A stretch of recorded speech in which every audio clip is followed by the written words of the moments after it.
Welcome in. It's another edition of the Stripe Show podcast. Normally it's a Froggy Wednesday, but you know what? It's a special edition. It's a special week on the PGA Tour. It's a Froggy Thursday. And President's Cup kicking off later today. We will do a little President's Cup talk here. And I don't want to just go ahead and say, hey, they should hand the cup to Team USA. But it just kind of feels like the international team has been put at a huge disadvantage due to all the people headed over to LIV. We will talk about that. But today's guest, want to welcome in Cam Percy. Cam playing really well lately, man. You've really been playing well. I think a top 10 at the Wyndham, top 25 at the Fortinet. So things are really looking up in your game. Thanks for your time and joining us here, man. Hey, no problem at all. But what a crazy finish this past week. So we have the Fortinet. Max Homa defends his title. But on 18, it didn't look like Max Homa was going to defend his title. You got Danny Willett's got a 4-footer. Max misses the green. Homa chips in and Willett 3-putts from 4 feet. I mean, what an amazing ending. It was quite bizarre because I was, because of the 2T start, I finished around when they finished. It was pouring rain. I just wanted to get out of there. And I had like 7 hours to kill before my flight. I'm like, I'm going to call into a Buffalo Wild Wings and watch some football. And in the corner, they had a TV with the golf on, and they replayed it. And I saw it. And I'm like, because I got a text like, oh, the tournament's over. I'm like, oh, assume Danny won. Didn't even check anything. Right. And then I'm watching it, and I'm like, huh. That was just incredible. Like the way Max went for it in 2, hit in the worst spot possible, and then to chip it in like he did. Right. And then that putt Danny had, that pin was really nasty. And I can see how he 3-putted it comfortably. Okay, so did you have that putt on 18 as well? Something like that? No, I didn't. I chipped up to about an inch. I missed the green just right and chipped up to an inch. And I remember putting out, and I'm like, oh, thank God I chipped that close because the pin was just terrible. The 2 guys I played with missed their putts. Oh, they did? And they just dived across the hole. I'm like, oh, that was a nasty pin. And then when I saw where Danny hit it, I'm like, that's not an easy putt. And then he obviously, because I remember Stuart Sink one a few years ago, and his son comes in, oh, Dad, it's just right, inside right. And he looks at him, he's like, this is not going very fast. And he just barely moved it. And it was right on the edge of a slope. And, you know, with a bit of adrenaline, it went 4 or 5 feet by, I think. And then the next one just dived on him as well. Yeah, it is crazy. You know, you see a 4-footer and you just think, oh, I've made 4-footers my whole life. I just pour this right in. But when there's a little bit of break to it, the hole almost looks like the ball won't fit in the hole from the angle that you're trying to put it in from. Yeah, not on power too, and rain and everything. You know, just everything. There's the last group of the day, so there's footprints everywhere, and yeah, no fun at all. Yeah, it sucks for for Danny because he's had a rough stretch after winning the Masters. It would have been good to see him to see him win again, but obviously good for Homa to the defending champion, and then also kind of start off heading over to the President's Cup this week. But so much talk going on with the President's Cup, and you as an international player, don't you kind of feel like it's the Americans to lose this President's Cup with the way everything's kind of shaken out here with the team? Yeah, I mean, I think if you got the best 12 guys in the world right now from anywhere to play the American team, I think the Americans will still be favourite. Like, it's a strong team. Like, you got Scotty, who's number 1 in the world. I mean, Rory's obviously number 2, I think, at the moment, but it's just such a strong team all the way down. And I think they've got guys that have played well at Quail Hollow as well, which kind of helps. So, and then, you know, obviously Cam was our best player, and I think Jochen was probably maybe second best, and they leave 2 weeks before the tournament starts, whatever it was, and it makes it tough, I think. Yeah, there's been a lot of talk about the U.S. team and that there are guys on the team that shouldn't be on the team, and they're only on the team because the LIV guys left. And Billy Horschel brought up a great point yesterday, or actually 2 days ago, in his presser. He said, hey, listen, why don't you go back and take a look at the points prior to those guys leaving? Max and Billy both, and some others, they were ahead of them in the points anyways. Max and Billy have played very, very well this year. I don't think they're only on the President's Cup team because of the defections. I think they were playing well anyways. It'd only be DJ would get in, wouldn't it? The rest of them weren't anywhere close, weren't they? No, I don't think so. No, because if you remember, Billy won the Nicklaus's tournament. I mean, won it by a lot. Played very well there. Has had a really good season. Homa's had a great year, just won. These are guys, I know it was a late win and doesn't count towards President's Cup points, but still, these guys have played well. They're not just there because guys have left. They're guys that have played well. There are a lot of young guys for some reason or another, and maybe you can explain this. Guys are coming onto the PGA Tour really young but ready to win right away now, which is very different from what we saw many years ago. Yeah, it's quite bizarre. They're just so confident. They don't get out there and like, oh, I'll just poke my way around here. They're like, no, I'm ready to go. I'm going to win this. Very confident. And I know when I was young, I thought I could win everything as well, but it was a bravo confidence, and you get out there and like, wow, these guys are really good. Right. But these guys, they just hit it. I think it's because they hit it so far. So it's not like they get out there and like, wow, this guy's way better than I thought he was, or this guy hits it. Wow, I thought I was long and he hits it further. I was like this Chris Gottlieb or whatever his name is. Yeah. I was hitting balls next to him, and we had to call the guys at the other end of the range saying, hey, we're going to hit some drivers. Can you move over? Because he hits it so far. Like, that's insane. So they're not intimidated. It's not like they're coming out and being intimidated. They're actually intimidating us with their length and stuff. But, on the tour, length's obviously very important, but there's other parts of people's games. Like I had a practice round with Brent. Brent? Yeah. Yeah, we had Brent Grant on last week. Okay. Had a practice round with him, and like he hit it a mile and all that sort of stuff. And he's sort of watching me, and he's like, oh, okay, I can see why. And he's like, oh, now I can see why you've been out here for so long, like stuff like that. So, but when you first get out there, you're like, oh, I can do all this, and then it's a lot harder than you think when you get out there. So what is more intimidating as you start playing when you are new on tour? A guy that knocks it 30, 40 past you, or a guy who's just fairways and greens all day long and not missing anything?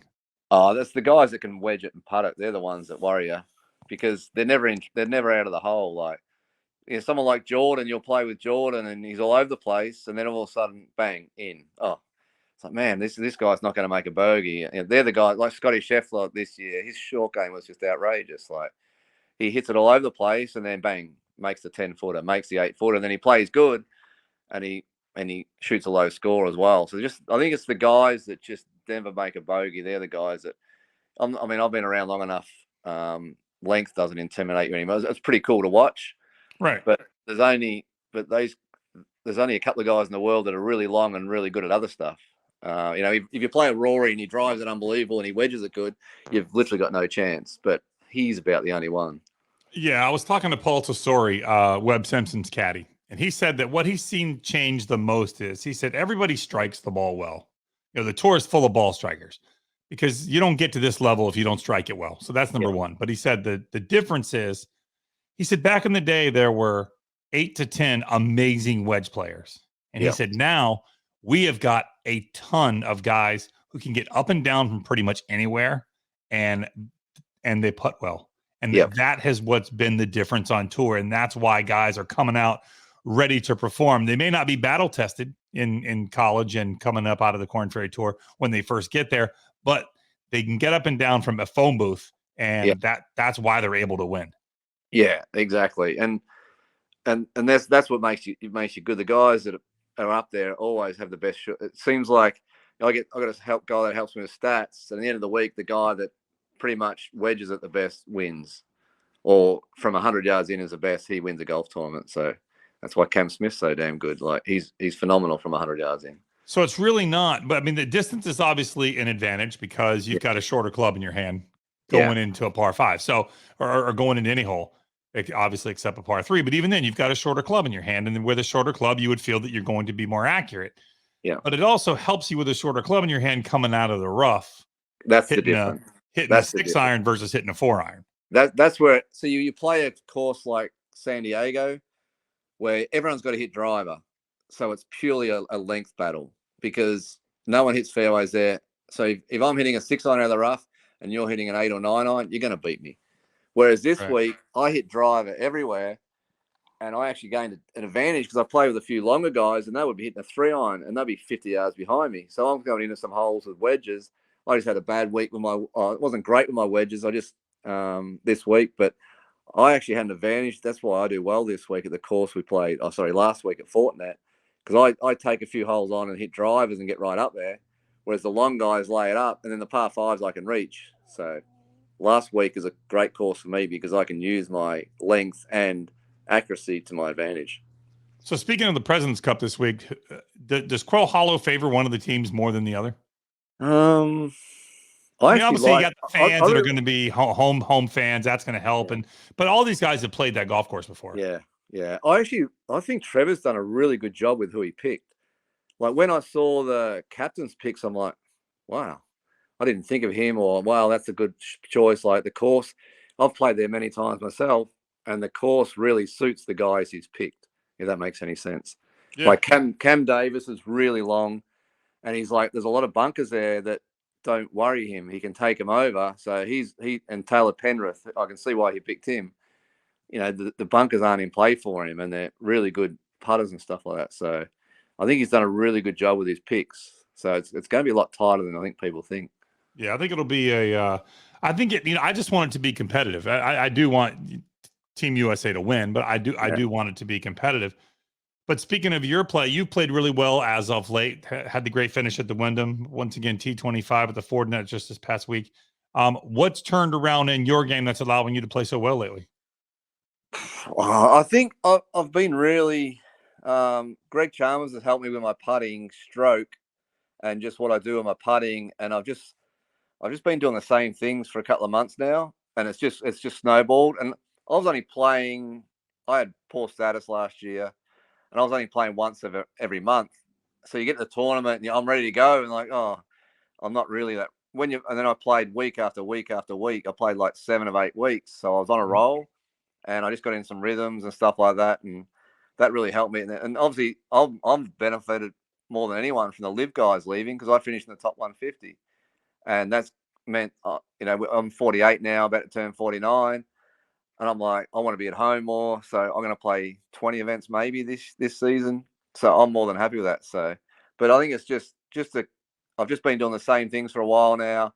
I was trying to change my irons last year because my irons had worn out. And I tried to, Wilson, who I use V6s, I've used them for 6 years. I said, we don't make them anymore. Try these. And the beauty of my V6s is if I've got 150, my 9-iron goes 150. It might go 151 or 149, but these other clubs they gave me were really nice, but it go 150, then 158, then 145, then 158, then 150 and stuff like that. So I was missing cuts and stuff. So I just sort of, all right, I was number 1 on tour last year with these clubs. I'm going to go back to them, and I've turned it around. So are you still looking for new clubs? Or are you going to stick with those? I'm going to stick with these until I can find it. I'm actually about to get on eBay and all that sort of stuff and try and find some V6s. So if anyone's got a new set of V6s out there, I'm interested in buying them off them. Haymaker Coffee Company was established in 2021 to create the best coffee to fuel the underdogs who perseveres, who hustles, and have the give-it-all mentality to achieve their American dream. Haymaker Coffee only roasts top quality, specialty-grade coffee beans, resulting in brews that satisfies those who demand every drop from their coffee and day. If you work hard, run hard, fight hard, and play hard, we have your coffee right here.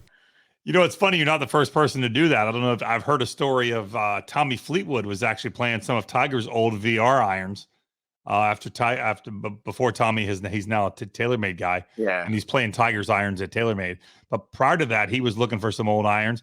And Daniel Berger has played old TaylorMade MCs from like 2011. Wow. And he's bought some off of eBay from people, been like, hey, listen, I'll buy your golf clubs off of you. I'm looking to game him in a PGA Tour event because he just likes that iron. It feels good to him.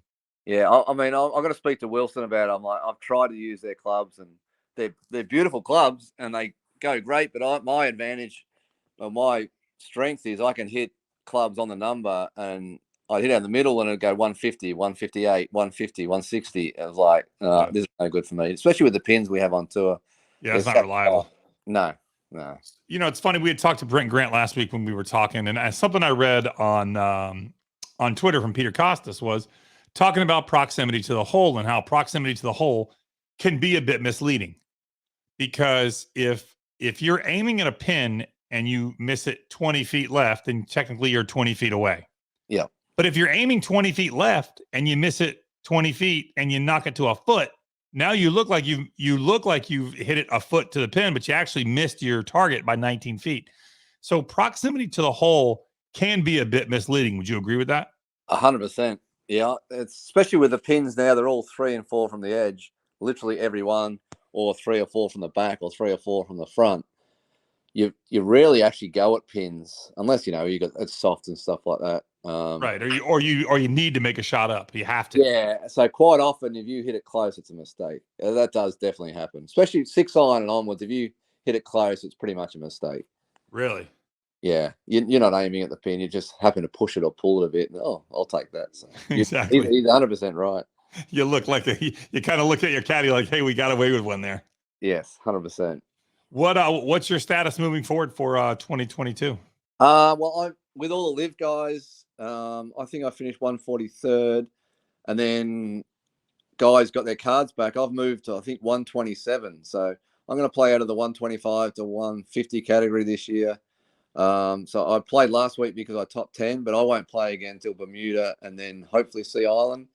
So I won't play a lot, but like I said, I thought I was done last year and then I finished really well. So I was ready to give it away, but I've turned it around. I'm playing nicely. So I won't play a whole lot, but that's good for me. I got a wife at home with 3 kids trying to run around, all that sort of stuff. So right. She likes to have you home. I've spent 20 years on the road, trying to do this stuff. And she's like, I need you home. So that's fine by me.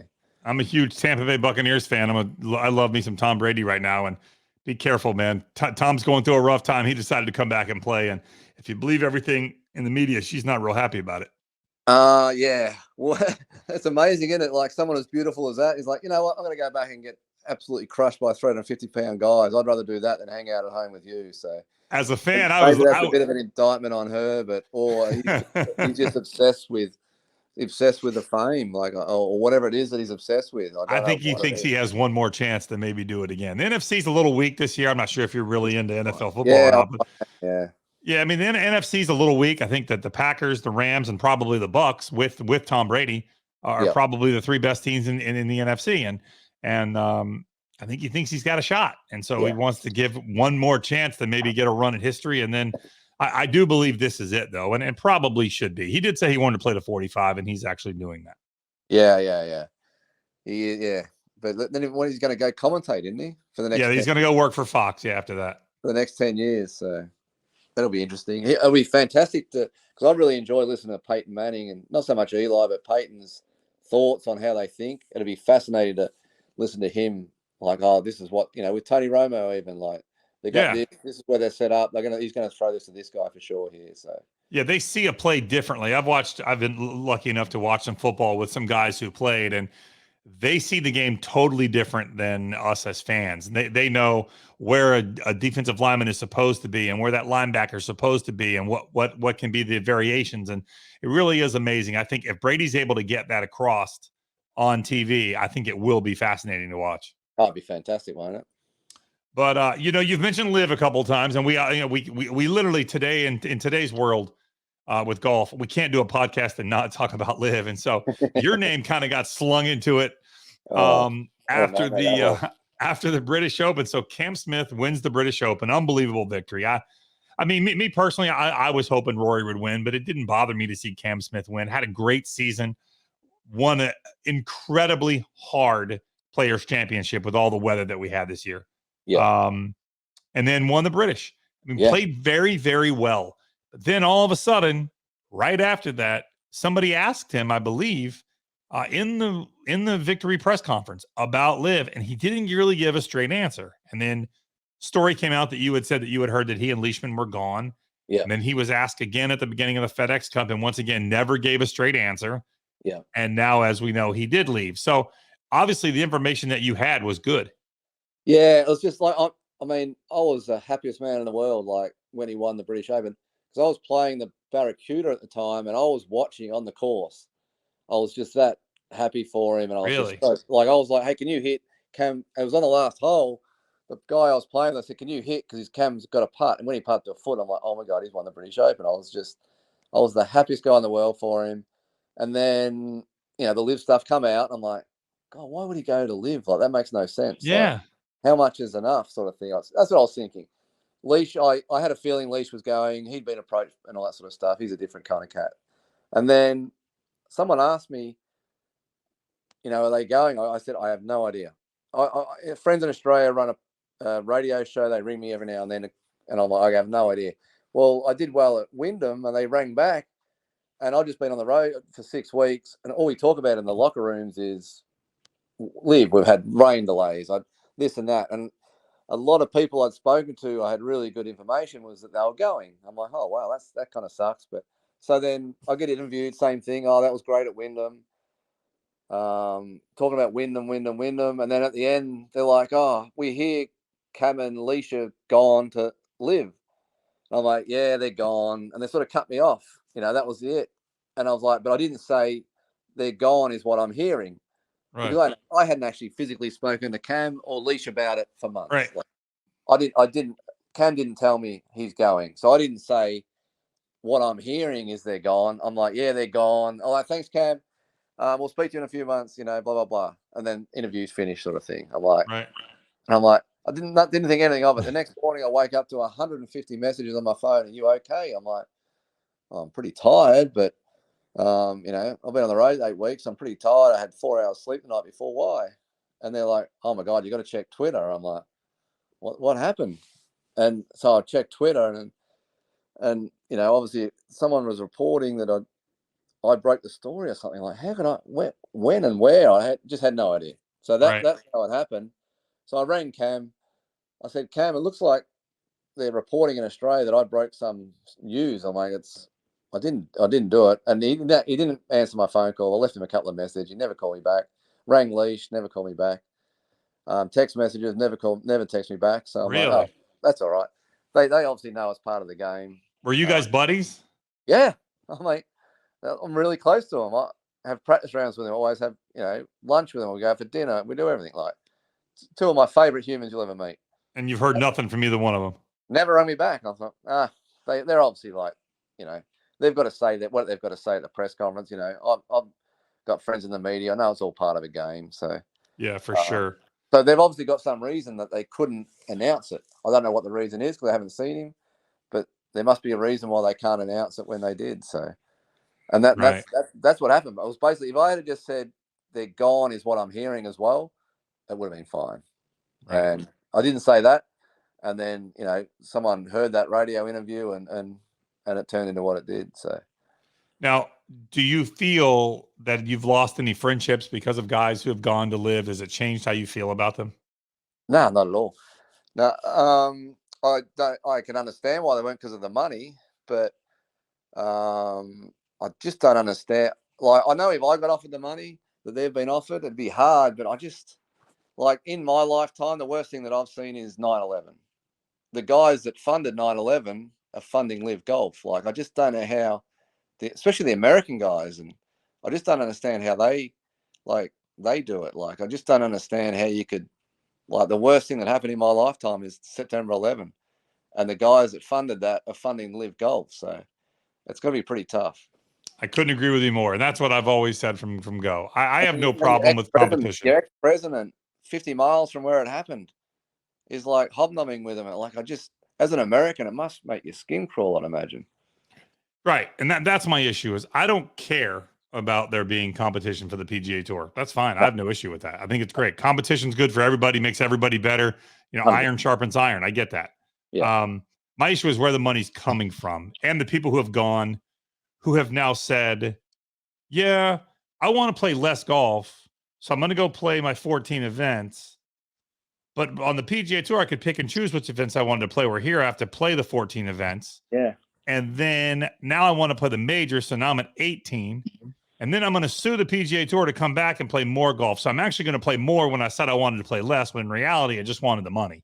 And that's really what it boils down to. Yeah, yeah. It doesn't make any sense to me. Yeah. Like, I remember my son was watching. He found one of the first LIV events, and Patrick Reed came on. And he's like, all smiles, blah, blah, blah. And he's talking about how the PGA Tour is such a grind. It's been really hard because he plays so much golf.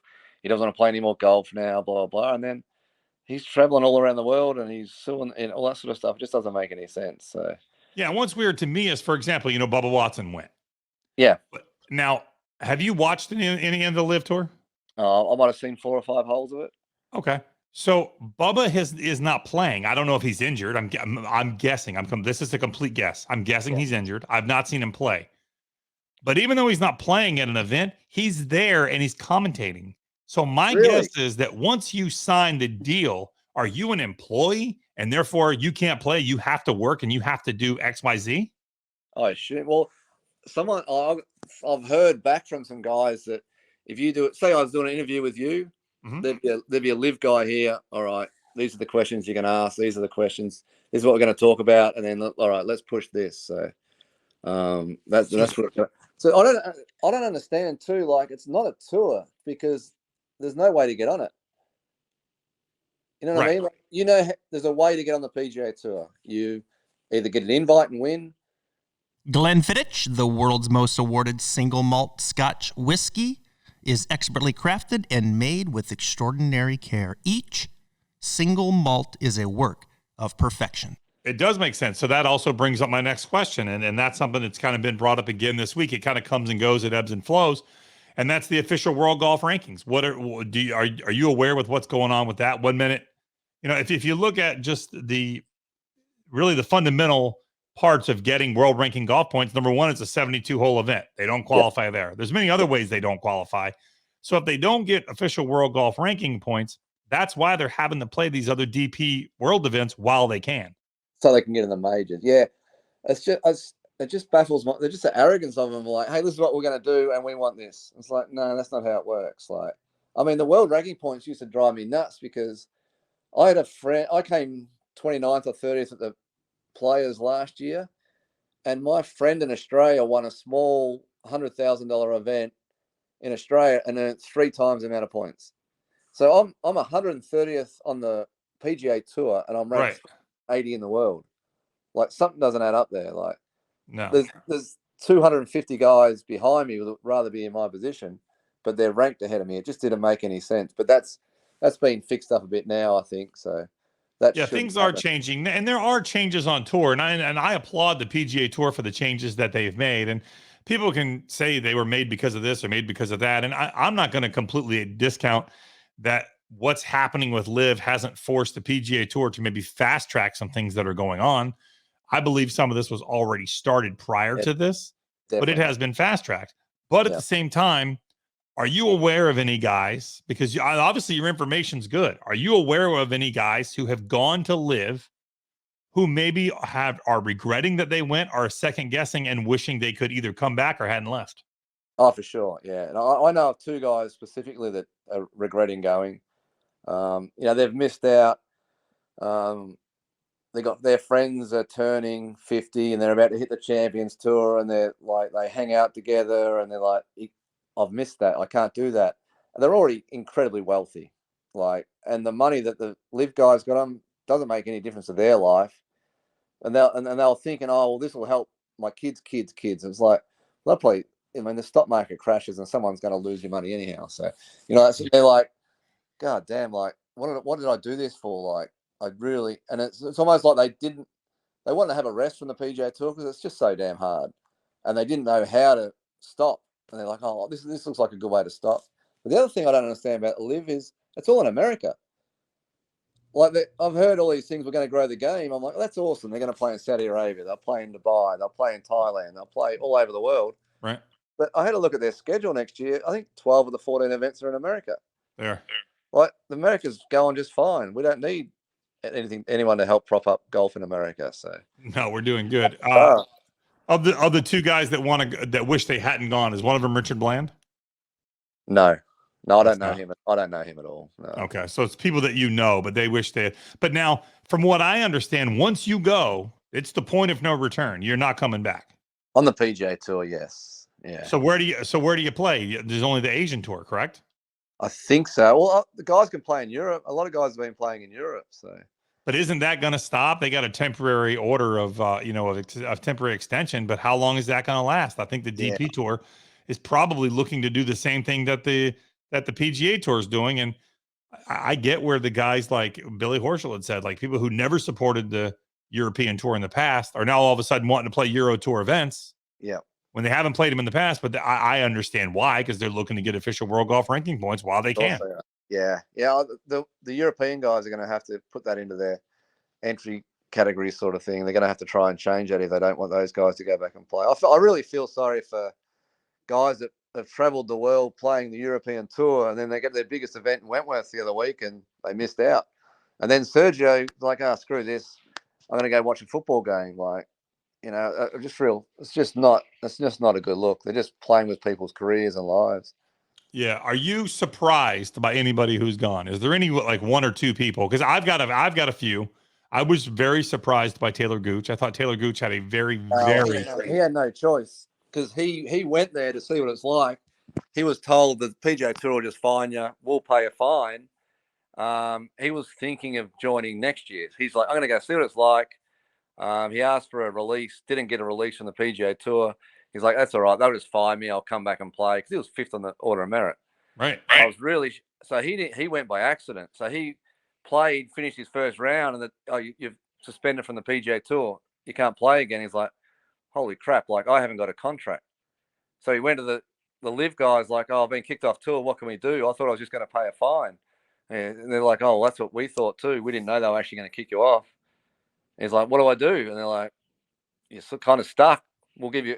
And so he missed out on the big contract that everyone else did because they didn't have to pay him. So did he get paid? No, he's one of the guys playing for prize money. See, some guys play for prize money. Some guys pay the prize money off the guaranteed money they've already got. That's all different. Everyone's got a different contract. So if you took $100 million, just to speak in round terms, if you took $100 million check, when you make your prize money, that prize money goes towards the $100 million? That's what I've been told, yeah. Oh, so it's not $100 million and then your prize money. No. Oh, so I didn't realize that. So like it's almost like Stenson, it's like a draw. Yeah. So yeah, correct. So like Stenson, he won that first event. I think he got 72 million, say. Did you watch the reaction to when he won? Yeah. That wasn't a reaction of someone who won $4 million, was it? No, that was just, yeah. I mean, it was like, oh, there we go. Now I've only got to pay off 68 million and then I'll start making money. So wow. And then I think DJ's the same. I assume Phil is. I mean, it's going to take him 27 million years to pay his off the way he's playing. I mean, talk about a guy that was really not playing well. He caught lightning in a bottle, a couple of years ago and won that last major. And Yeah. I'm not taking anything away from him. Played well, played amazing, deserved to win. But 100%. Since then has done shit. Yeah. Yeah. I mean, he's 51 or 2 now. Like, just incredible what he did to win the PGA. That was awesome. So, were you ever approached to join LIV, Cam? No, I wasn't. No. I asked my agent to make some inquiries. And he just looked at me like, no interest. So really, yeah, no interest. So, I mean, I'm 48. I assume that I'm the last person they're interested in. They're trying to get the younger guys, I think, and all that sort of stuff. So I actually don't know what they're trying to do. Like, I don't understand the business model either. Like, where does this go in 2 or 3 years from now? Yeah, they could easily just pull out. See, they were in Australia with horse racing. They were huge in horse racing. And one day they just up and left the horses there and like, we're done. I can just see them doing that with this. Like, we're not getting much good press out of this. Like, I've done. Let's find something else to do. So who knows? We've had Brandel Chambly on a ton of times, and if you believe the term sports washing, this does fit every single bill of the term sports washing. Like you said, once they don't get the good publicity that they thought they were going to get, do they just fold up shop? And then where do these guys go play golf? I think for some guys, like maybe a Dustin Johnson or maybe a Cam Smith, maybe they don't want to play golf another 5, 10, 15 years. Maybe they are done, and that's okay. But for guys that are young, Joaquin Neiman, Taylor Gooch, you would think these guys do continue wanting to play golf deep into their careers. Yeah, I mean, like right now, I'm playing once a month, and I'm really bored. I'm actually looking to go get a job or do something just to fill my time. And like, if you're a young kid like they are, like, what the heck? There's only so much you can practice. Like, I don't know what they're doing with their time, but they're going to be rich. But who knows? That might not be all that it cracked up to be. Are you aware of any other guys? Because it does seem to have kind of simmered down. After the FedEx Cup was over, we saw the big jumps. Yeah. But now, do you think we'll see any after President's Cup? Because Adam Scott was one that I thought a lot of people thought was gone. Yeah. And then, because he admitted in the beginning it was intriguing to him, he thought it was, something he'd want to listen to, but now has knock on. Do you think we'll see some more after President's Cup? I'm sure because some of the guys that are on there are not playing very well at all. So I assume they want to get them kicked out of there and get someone better in than what they are. So I assume there is, but I don't know who. So I know I spoke to all the Koreans and they said Kevin Na is just basically like an agent to get them in there. And they've just basically said no so far. Well, that's in their contract, by the way. So some of the contracts got released online. Yeah. in the contract, you are an ambassador and you must recruit other players. Yeah, no, the Korean kid said Kevin Na's been hassling him like crazy. Who else? Maybe some more. There might be a South American or something that might go. I honestly don't know of anyone else. I heard some rumors of some other guys going, but they didn't. When all the last batch went. So yeah, I mean, John Rahm was rumored to have gone. He kind of shut that down. he's too competitive to go there. He wants to win golf tournaments. That guy. That's Do you think Adam Scott is still a candidate? Nah, and I'm like, I spent a lot of time with him at Wyndham because of the rain delays, and we're on the same. We literally had lunch and breakfast 2 or 3 times together that week, and I'm like, oh, are you going to go? And he's like, nah, I really like the PGA Tour. I still want to win golf tournaments. The thrill of winning golf tournaments still and majors is still a lure to me. So I've the schedule allures to me, but the competitive side of it doesn't allure to me at all. So he said he won't go. How much live talk is there when you guys are in, whether it's rain delays or you're practicing or you're doing this or doing that, or either now off the golf course? How much live talk is there? Oh, there was a stack. The last, when the end of last season, felt like that's all we talked about. Oh, can you believe how much money is this guy? And I was shocked how jealous some guys were of how much money they're making. A few guys like, oh, I'm so jealous of how much money they're making. I'm like, dude, like how much money, like the money you've made, and you're jealous of that money that they're making. Like, what the hell do you do with it all? Like, right, you can only spend so much. I know. I just don't understand the greed of some guys, but some people are greedy, I suppose. But then Camilo, we had a players meeting, and Camilo made a very good point. He's like, if you've got $1 million, you want 2. And this is how people work. If you got 2 million, you want 4 million. If you got 4 million, you want 10 million. And right. that's how the human think. Most people think, and he's obviously pretty right. Yeah, obviously so.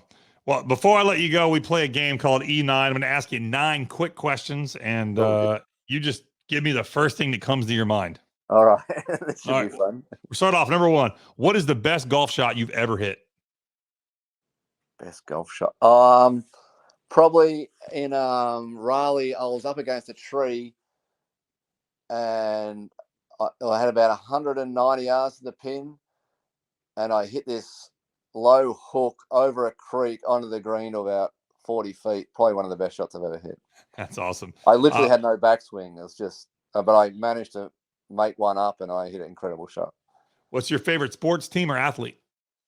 Favorite sports team's Collingwood Football Club. It's an Aussie rules team in Australia. And then my favorite athlete would probably be Roger Federer, who just retired this week. So anytime he was on, I'd stop and watch. And Ronnie O'Sullivan, who's a snooker player, I'd love watching him. What's your go-to food on the road as you're traveling around for the tour? Go-to food, it varies depending, but probably Chipotle's pretty stock stand. You're pretty safe if you go to Chipotle. You're not the first person to say that. What's the most famous phone number in your cell phone? Most famous cell number in my phone would be in America. Well, Cam Smith's pretty famous right now. Yeah, that counts. Cam Smith, that counts. And I've got a few famous Australians, but none of you Americans don't understand who they are. All right, so we go with Cam Smith. That's a good one, though. Yeah. Player that you're most nervous to be paired with on the PGA Tour after all these years you've played on tour, who makes you nervous? I mean, playing with Tiger, obviously you're pretty nervous. It's just the crowd and that. I'd have to say Tiger. Have you done that? Have you played with Tiger? Yeah, I played with him in Australia the week before his wife found out what was going on, and it was unbelievable. It was so much fun. Wow.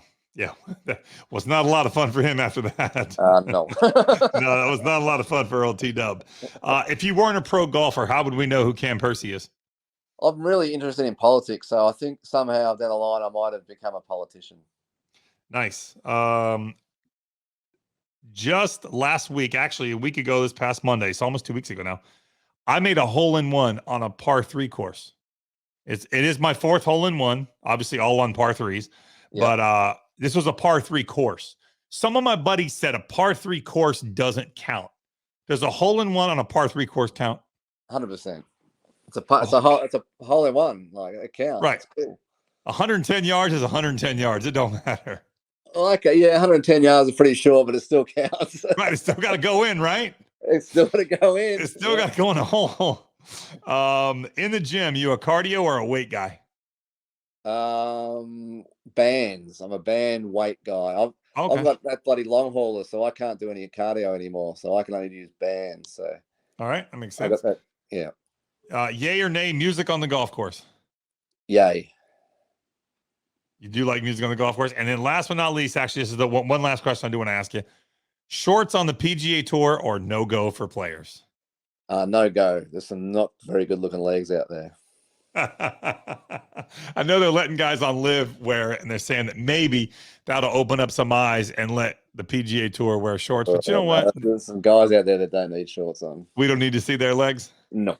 All right, good deal. Well, Cam, thank you for your time, man. I really appreciate it. What's your schedule moving forward? How can we watch you play golf? I'm going to play in Bermuda because you've got to be vaccinated, so I'm going to get a start there. So not many guys go there. So I'm going to play in Bermuda in about 5 weeks, and then Sea Island, and then I'm actually going home to Australia. I haven't been home for a long time, so I'm going to go home and play the Australian Open. I'm really looking forward to that. Playing Kingston Heath and Victoria, 2 unbelievable golf courses. Nice. Well, good deal, man. Thank you so much for your time. Appreciate your openness, and it's great having you on. We'll definitely have you on again. Play well, and have a great rest of your season, man. No worries. Thanks, mate. Thanks, Cam. PXG has done it again with the launch of a new lineup of drivers, fairways, hybrids, and irons. The new Gen 5 golf clubs deliver significantly increased MOI, faster ball speeds, longer distances, and tighter dispersions, all coupled with the exceptional feel and sound golfers have come to expect from PXG. Schedule your custom fitting or buy online at pxg.com.